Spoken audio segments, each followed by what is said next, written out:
반갑습니다 구독자님들, 최민철 인사드립니다. 첫 번째 기사인데요.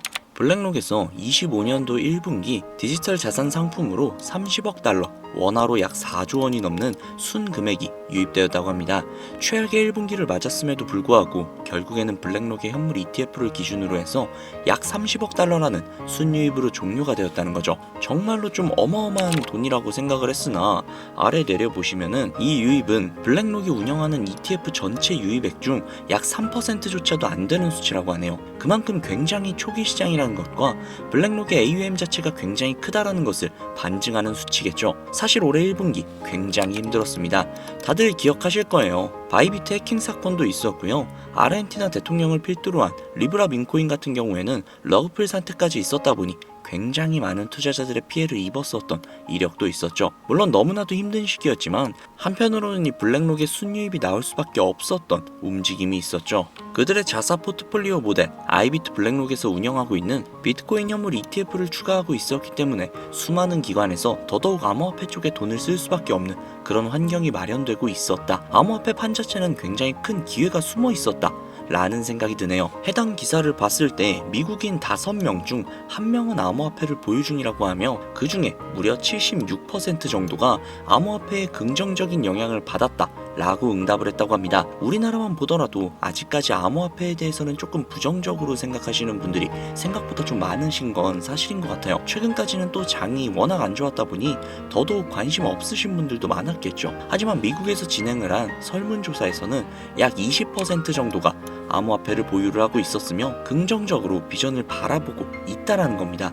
아마 많은 구독자님들의 연령대가 대략 한 40대에서 50대 정도로 확인이 되거든요. 저희 채널 구독자님들이 아무래도 인터넷 혁명이라던가 모바일 혁명 이런 산업혁명의 변천사를 쭉 보셔왔기 때문에 더더욱 뭔가 시대가 좀 빠르게 변하는 것 같은데 이거 암호화폐가 새로운 경제 패러다임으로 더더욱 급부상할 수 있겠는데? 라는 생각을 하셨기 때문에 훨씬 더 많은 공부를 하시면서 투자하시는 게 아닐까 라는 생각이 드네요.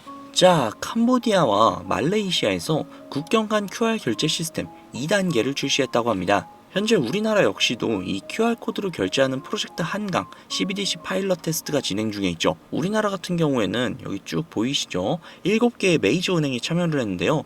KB국민, 신한, 하나, 우리, NH농협, IBK 기업, BNK 부산 등 총 7개의 은행이 참여를 하고 있으며 교보문고, 세븐일레븐, 이디야커피, 하나로마트, 농협, 현대홈쇼핑, 신한은행 등등 메이저한 매장에서 활용할 수 있을 정도로 굉장히 큰 메리트가 있는 테스트를 진행 중에 있죠. 전 세계적으로 조금씩 블록체인이 탑재가 된 결제 시스템을 테스트 중에 있는데요. 그리고 제가 아까 보여드렸던 요 기사 있죠. 해당 기사를 제가 트위터에서 찾았거든요. 이 기사가 어떤 회사에서 뿌리고 있는 기사인지 궁금해서 좀 찾아보니 말레이시아의 최대 국경 간 결제 회사인 트랭글로에서 해당 미디어를 공유하고 있는 것을 알 수 있었습니다. 이 트랭글로라는 회사 아마 리플을 오래 투자하시고 공부하셨던 분들은 좀 많이들 알고 계시는 그런 회사라는 생각이 듭니다. 해당 회사는 과거부터 리플이 지분 40%를 인수를 하면서 동아시아 지역결제 시스템망을 설립한 바가 있었죠. 실제로 트랭글로 홈페이지에 들어가 봐도 2022년 3월부터 25개의 결제 경로의 리플사에서 지원하는 주문량 유동성을 공급하고 있었다는 거죠. 거기에 더해서 트랭글로 공식 홈페이지에 XRP가 브릿지 통화로 활용되고 있는 것 역시도 체크해 볼 수 있었습니다. 그들은 과거부터 XRP를 브릿지 통화로서 빠른 결제를 하고 있었다는 겁니다. 이는 리플의 공식 홈페이지에서도 역시 확인할 수가 있죠. 이미 리플은 국경 간의 통화로서 그 맡은 바 임무를 다하면서 가교 통화로서의 자리를 확립해 나가고 있습니다. 동아시아를 넘어서 세계로 뻗어나가고 있다는 겁니다. 또한 이제는 미국 역시도 리플을 지지하고 있다는 건 다들 아실 겁니다. 지금은 비록 3,000원 부근에 머물러 있지만 앞으로 리플은 이거의 10배, 100배, 1000배 그 이상까지도 충분히 가능한 그런 코인이라는 거 다들 아실 겁니다. 우리가 리플에게 열광하고 있는 이유는 이것뿐만이 아니죠. 이제는 XRP라고 불리는 리플, 한국인들 사이에서는 그 어떤 코인들보다도 인기가 상당히 높은데요. 이는 몇 가지 이유가 있습니다. 첫 번째, 한국은 금융 기반과 디지털 화폐 산업의 발전에 많은 관심을 가지고 있는데요. 리플은 국제금융기관과의 협업을 강조하고 금융 시스템의 효율성 향상을 목표로 하는 특성을 가지고 있어서 한국의 금융기관과의 협업 가능성이 굉장히 높다라고 여겨집니다. 두 번째는 안전성과 신속성인데요. 리플은 분산된 금융거래 시스템을 기반으로 하여 안정적이고 빠른 거래를 제공하는 게 특징이죠. 특히 리플은 초당 처리 거래량이 코인들 중 압도적인 속도를 자랑하기 때문에 국제금융거래에 최적화된 모습을 보여주고 있습니다. 즉, 한국인들이 좋아하는 빨리빨리와 빠르면서 안정성까지 뛰어난 모습이 굉장히 매력적이게 보이는 것이죠. 세 번째, 국제 송금 시장에서의 활용성, 즉 가교통화로서의 가능성인데요. 두 번째 내용과 연결되는 내용이죠. 거기에 더해서 수수료마저 굉장히 저렴합니다. 한국은 국제 송금이 굉장히 활발하게 이루어지는 나라 중 하나이기 때문에 리플의 위에 나온 특성들은 굉장히 매력적인 특성이라고 볼 수 있습니다.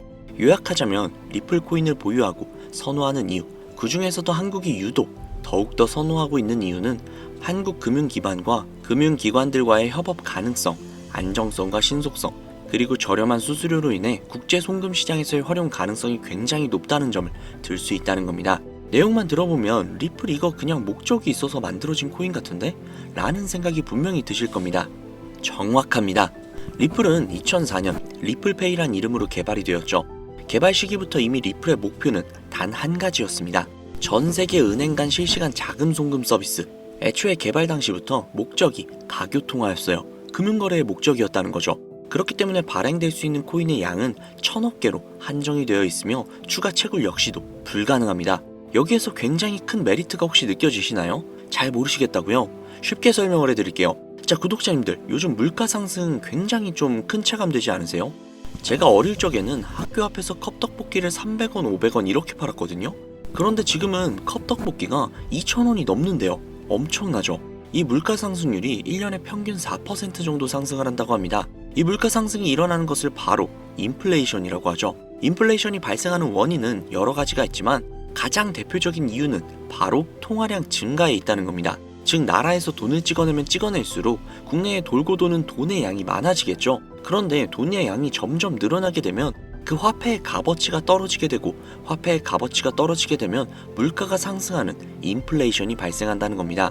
이 인플레이션이 고도화되면 초인플레이션이 발생이 되고, 이 초인플레이션으로 유명했던 나라가 바로 짐바브웨라는 나라죠.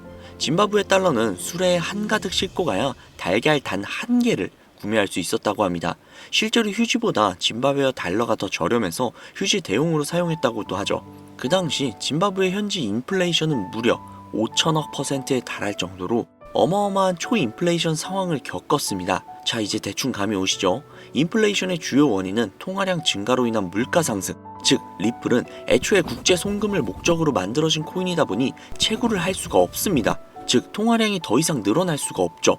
거기에 총 코인량은 1000억 개로 고정이 되어 있다 보니 추가 발행 역시도 불가능하다는 겁니다. 전 세계적으로 인기가 있는데 한정되어 있는 자산이다? 그 값어치는 가만히 있기만 해도 굉장히 큰 폭으로 상승을 할 거라는 겁니다. 마치 금처럼요. 여러분, 워렌 버핏 많이 들어보셨죠? 아마 주식 투자해보신 분들이라면 진짜 지긋지긋하게 들어보셨을 겁니다. 추정 자산이 약 860억 달러, 하나로 125조에 달하는 어마어마한 자산을 보유하고 있는 주식계의 살아있는 전설이죠. 이 자산도 표면에 드러나 있는 추정 자산일 뿐인데요. 이 워렌 버핏의 회사로 유명한 기업이 바로 버크셔 해서웨이라는 기업인데요. 버크셔 해서웨이는 세계적인 투자 지주회사로서 시총이 무려 1000조나 되는 어마어마한 규모의 회사입니다. 그리고 이 어마어마한 규모의 회사인 버크셔 해서웨이가 보유하고 있는 대표적인 회사가 바로 아메리칸 익스프레스죠. 아실 분들은 다 아실 겁니다. 미국에서 가장 큰 규모의 신용카드 회사이자 은행업을 중심으로 한 금융업의 대표주자입니다. 그리고 워렌 버핏이 최대 주주로서 무려 20%가 넘는 지분을 보유하고 있죠. 거기에 뱅가드 그룹과 블랙록이 각각 6.3%, 6.1%를 보유하고 있는 미국에서 알아주는 유망한 기업이라는 겁니다. 이런 아메리칸 익스프레스가 바로 리플의 핵심 파트너라는 겁니다. 이미 지난 8월 아메리칸 익스프레스는 송금을 위해 리플을 채택을 했다는 것 역시도 알고 계시죠? 즉 워렌 버핏과 리플은 공생 관계라는 겁니다. 과거 워렌 버핏은 이런 말을 했죠. 비트코인은 전부 사기다. 그랬던 그가 주식 투자할 때도 가치 투자만을 고집하며 수백 조가 넘는 돈을 벌어들인 전 세계에서 손꼽히는 부자인 그가 리플과 협업을 하고 리플을 매수를 하고 리플을 보유하고 있다는 겁니다. 황당하죠?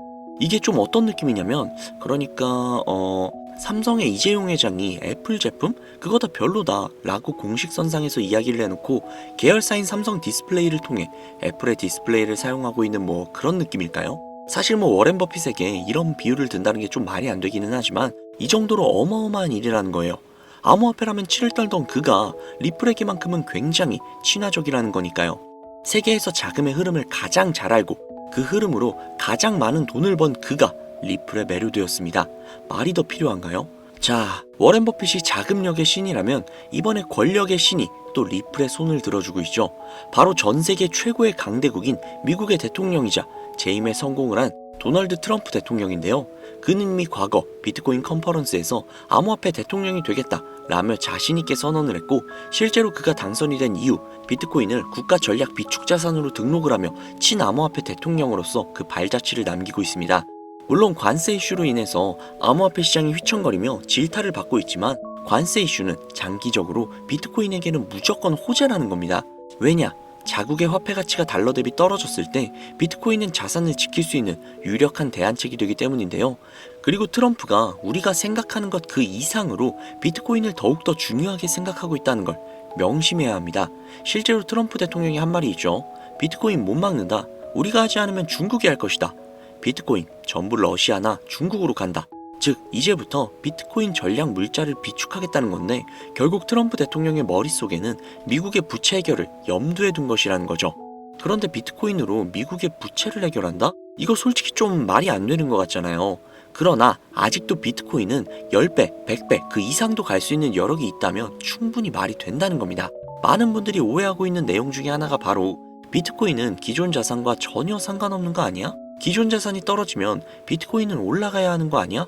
라는 이야기들을 하시는데 제가 관찰을 해본 바에 따르면 이란 같은 나라에서 미사일을 쏘거나 하면 제일 먼저 떨어지는 게 바로 비트코인이거든요. 왜 그럴까라는 생각을 해보면 가상화폐 시장은 24시간 돌아가죠.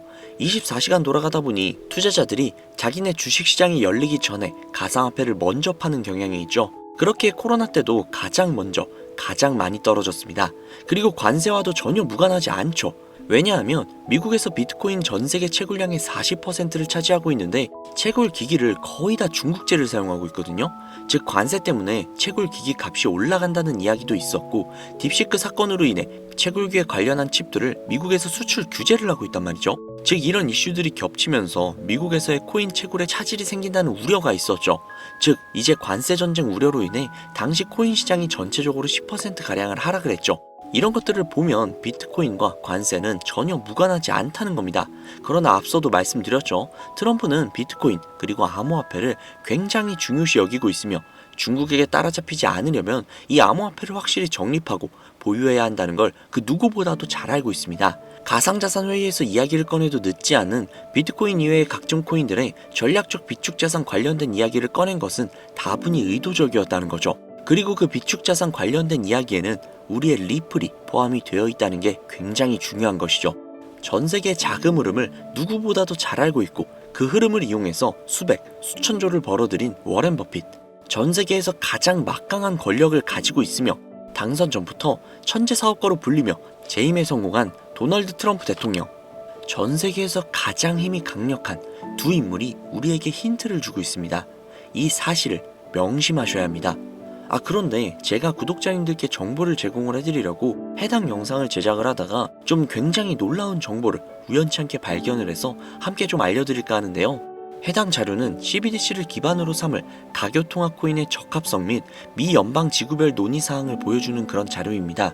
여기에 보시면 보스턴, 뉴욕, 필라델피아, 애틀랜타, 시카고 등등등 수많은 미국 지역들의 통합 예측 자료가 나오고 있죠.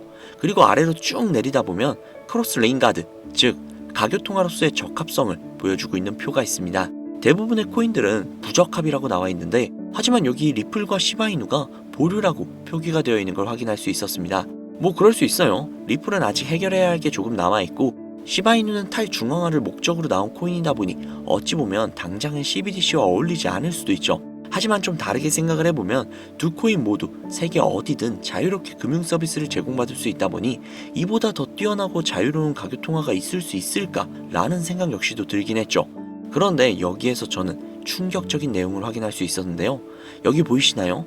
리플과 시바이누조차 보류라고 나와 있는데 이 생소한 코인이 적합이라고 나와 있습니다. 진짜 너무나도 생소한 코인이었어요. 그래서 이 코인에 대한 정보를 좀 찾아봤는데 너무나도 신기할 정도로 정보가 거의 없다시피 했습니다. 그런데 바이낸스에 이 코인이 상장이 되어 있더라고요.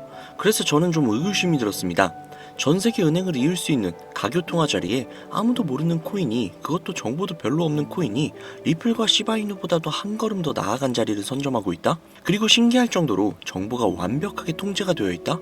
아무리 봐도 너무 이상해서 곰곰이 생각을 해보다가 트럼프의 관세 정책을 통해 모든 이목을 집중시켜두고 해당 코인을 가교통화로서 1차적인 발판을 세우려는 게 아닐까? 라는 생각이 들더라고요. 그래서 바로 국내 거래소 중 가장 거대한 거래소인 업비트를 확인을 해봤는데 놀랍게도 올해 초 이미 상장이 되어 있었습니다. 그뿐만이 아니죠. 일본의 비트플라이어, 중국의 후오비, 미국의 코인베이스, 유럽의 비트스탬프, 인도의 와지렉스, 두바이의 바이비트 등등 전 세계에서 내놓으라 할 가상화폐 거래소에 모두 2025년 상장 예정인 코인으로 올라와 있었습니다. 이제야 이해가 되기 시작을 했죠. 이 코인을 통해 미국이 다시 한번 전 세계의 경제 패권을 쥐기 위한 시발점으로 삼으려는 계획인 것 같습니다. 제가 그래서 이 코인을 구독자님들께 공유해드리려고 영상을 촬영을 해서 올렸는데 이게 유튜브 측에서 자체적으로 그냥 막아버리더라고요. 아무래도 국제정세와 관련이 있는 코인이다 보니 유튜브 측에서 자체 필터링이 되는 것 같아요. 벌써 2번이나 경고를 먹었어요. 한 번만 더 경고를 먹으면 더 이상 구독자님들께 좋은 영상을 제공을 해드릴 수가 없어서 어쩔 수 없이 상단부에 있는 제 개인 번호 010-7648-7650 010-7648-7650 이 번호로 리플이라고 적어서 문자 보내주시는 분들에게 해당 코인 정보를 제공을 해드리려고 합니다. 구독자님이신 걸 확인하는 즉시 해당 코인에 대한 정보 바로 제공해드리도록 하겠습니다. 아무래도 구독자님이신지 확인하는 작업에서 시간이 어느 정도 소요가 될 수 있기 때문에 조금이라도 빠르게 정보를 받아보실 분들은요, PC 버전은 아래 더보기란 클릭하신 후 쭉 내리시면 나오는 제 채널 주소가 있거든요. 코인으로 인생 역전, 그리고 최신의 코인 가게, 이 두 곳에 들어오셔서 구독하시고 영상 알림 설정 및 좋아요 그리고 댓글 남겨주시면 보다 더 빠르게 정보를 받아가실 수 있으며 보다 많은 영상으로 다양하고 알찬 정보들을 확실하게 받아보실 수 있으니 꼭 채널 구독하시고 알림 설정 부탁드릴게요. 모바일 버전은 시간 옆에 더보기란 누르셔서 아래로 쭉 내리시면 앞서 말씀드린 두 개의 채널 링크가 나오니까요. 해당 링크로 들어오셔서 채널 구독해주시고 영상 알림 설정 및 좋아요 그리고 댓글까지 꼭 남겨주세요. 다른 분들보다 더욱더 빠르게 정보를 받아가실 수 있을 겁니다. 요즘 저를 사칭을 해서 정보를 팔아먹으려고 하는 악질업자들이 너무나도 많이 늘어나고 있습니다. 제보가 진짜 빗발치고 있어요. 다시 한번 말씀드리지만 저는 절대로 금전을 요구한다거나 멤버십 가입 유도를 한다거나 개인정보 등을 요구하지 않습니다. 그런 사칭범들이 워낙 많아서 문자를 보내주시는 분들 한 분 한 분 제 구독자님이신지 확인 후 공유해드리다 보니 약간의 시간이 소요가 된다는 점 다시 한번 양해 부탁드립니다. 저는 진짜 많은 거 안 바래요. 오로지 제 채널을 키우기 위해서 제 영상을 보시고 제 채널 구독, 좋아요, 알림 설정 그리고 댓글 정도만 남겨주시면 저는 그걸로 만족합니다. 그리고 제 영상을 통해서 구독자님들이 조금이라도 더 나은 삶을 사실 수만 있다면 저는 그걸로 정말 만족합니다. 그러니 이건 외에 요청하는 게 있다면 제가 아니라 사칭이니까 진짜 조심하셔야 돼요. 앞으로 더 좋은 영상, 더욱더 도움이 되는 정보로 다시 찾아뵙도록 하겠습니다. 오늘 하루도 고생 많으셨습니다. 감사합니다.